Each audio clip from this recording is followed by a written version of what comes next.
दर्शकवृन्द नमस्कार। केन्द्रबिन्दु अनलाइन टिभीको विशेष प्रस्तुतिमा स्वागत छ। उपस्थित छु अपेक्षा ढुङ्गाना। आज पनि मैले एउटा विशेष रिपोर्ट लिएर यहाँहरुमाझ उपस्थित भएकी छु।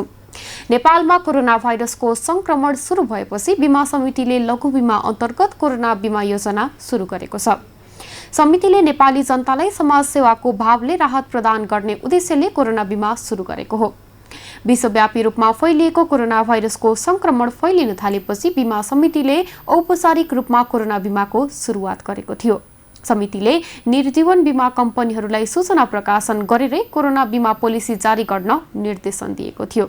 सरकारले गत चैत 11 गतेदेखि मुलुकैभरि लकडाउन गरेको छ। सो अवधिभर बीमा कम्पनीहरूले धमाधम कोरोना बीमा गरे। जब कोरोना भाइरसका संक्रमितहरू बढ्दै गए तब कम्पनीले धान्न नसक्ने भन्दै बन्द गरियो।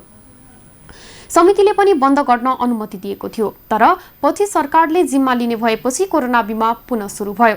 अहिले नेपालमा बीमा कारोबार गर्न अनुमति प्राप्त 18 वटा नेपाली निर्जीवन बीमा कम्पनी र 2 वटा विदेशी कम्पनीहरूको नेपाल स्थित शाखा कार्यालयले कोरोना बीमा पोलिसी बिक्री गरिरहेका छन्।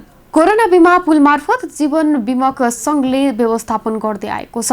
कोरोना बीमाको जोखिम एउटा मात्रै कम्पनीले मुनाफा वा जोखिम वहन गर्दैनन्। त्यसकारण नेपाल पुनर्बीमा कम्पनीले 20% र बाँकी 80% 20 वटा कम्पनीले आम्दानी र जोखिम वहन गर्ने व्यवस्था गरिएको छ। बीमा समितिले गत वैशाख 7 गतेदेखि औपचारिक रूपमा कोरोना बीमा लेख जारी गर्न निर्जीवन बीमा कम्पनीहरूलाई निर्देशन दियो। त्यसबेलादेखि निर्जीवन बीमा कम्पनीहरूले धमाधम कोरोना बीमा लेख जारी गर्न थाले। यसरी कोरोना भाइरसको संक्रमण बढ्दै गएपछि बीमा कम्पनीहरूलाई भार पर्ने भन्दै कोरोना बीमा लेख बन्द भयो।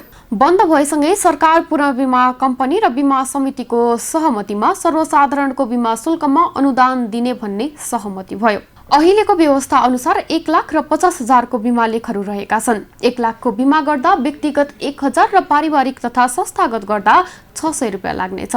त्यस्तै 50,000 को बीमा गर्दा प्रति व्यक्ति 500 र पारिवारिक गर्दा 300 रुपैयाँ लाग्नेछ। त्यसमा सरकारको 50% अनुदान दिँदा अहिले 1 लाख रुपैयाँको बीमा 300 रुपैयाँमा र 50,000 रुपैयाँको बीमा 150 रुपैयाँमा हुन्छ। चालू आर्थिक बजेट भाषण गर्दै 1 लाख रुपैयाँको कोरोना बीमा सरकारले गरिदिने घोषणा भएको थियो, तर बीमा शुल्कमा मात्रै अनुदान दिने हो। सरकारको अनुदान प्राप्त गर्न बीमा गर्ने व्यक्तिले स्थानीय तहबाट सिफारिस ल्याउनुपर्छ। बीमा समितिका अनुसार 30 दिनसम्म एउटै वडामा बसेको स्थानीय तहले प्रमाणित गरेपछि मात्रै सरकारले प्रदान गरेको अनुदान प्राप्त गर्न सकिन्छ। तर व्यक्तिगत बीमा गर्दा भने सरकारको अनुदान प्राप्त गर्न सकिँदैन। बीमा समितिका कार्यकारी निर्देशक राजु रमण पौडेलले सरकारले दिएको अनुदान प्राप्त गर्न अनिवार्य रूपमा स्थानीय तहको सिफारिसको आवश्यकता पर्ने बताए।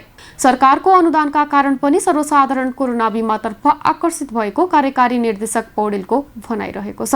बीमक संक्रमण पुष्टि भएदेखि 15 दिनसम्म क्वारेन्टिनमा बसेको अवधि सकिएपछि दाबी गर्न सक्छन्।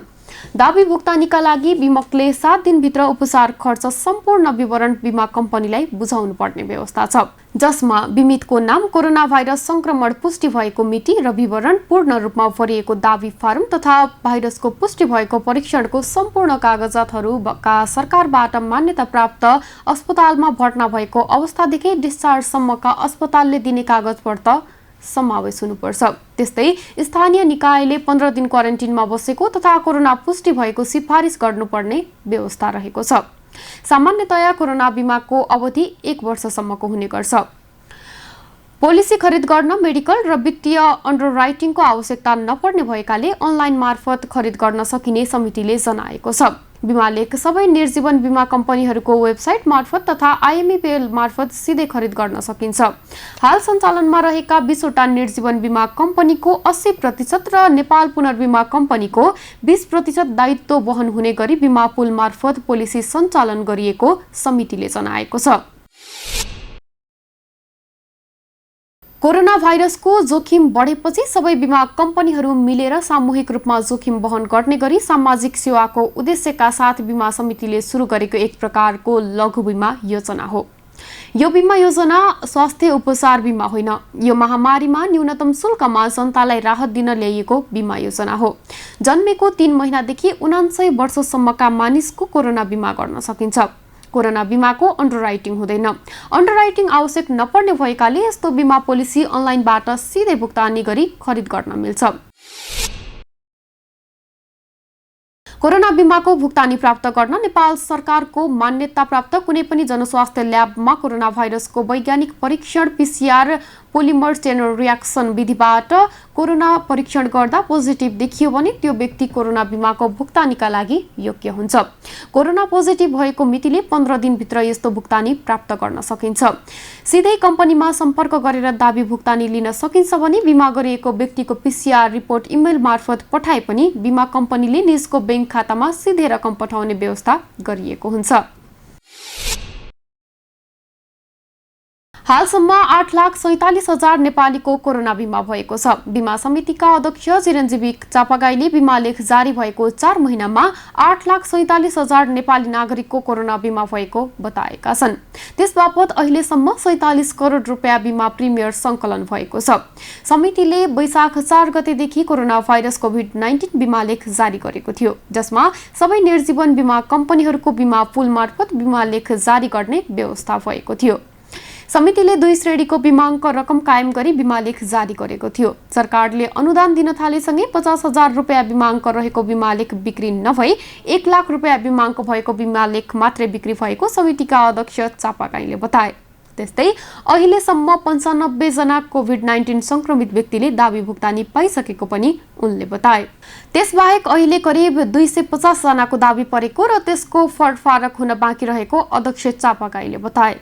अहिलेको कोरोना बिमा लेख एक पटकका लागि मात्रै भएको पनि उनले बताए। पटक पटक दाबी भुक्तानी भएका व्यक्तिले कोरोना निको भएपछि फेरि कोरोना बिमा गर्न भने सक्दैनन्। तर त्यस्ता व्यक्तिबाट बिमा लेखको माग हुन आएमा समितिको सञ्चालक समितिको बैठक बसेर मापदण्ड परिमार्जन गरी बिमा गर्न दिने व्यवस्था गर्न सकिने पनि उनले बताए। एकपटक संक्रमण भई निको भएका व्यक्तिमा फेरि संक्रमण देखा पर्दैन भन्ने मान्यता अनुरूप कोरोना बिमाको मापदण्ड बनाइएकाले दाबी भुक्तानी लिएपछि संक्रमण निको भएमा पुनः बिमा गर्न नसकिने अध्यक्ष चापागाईले बताए।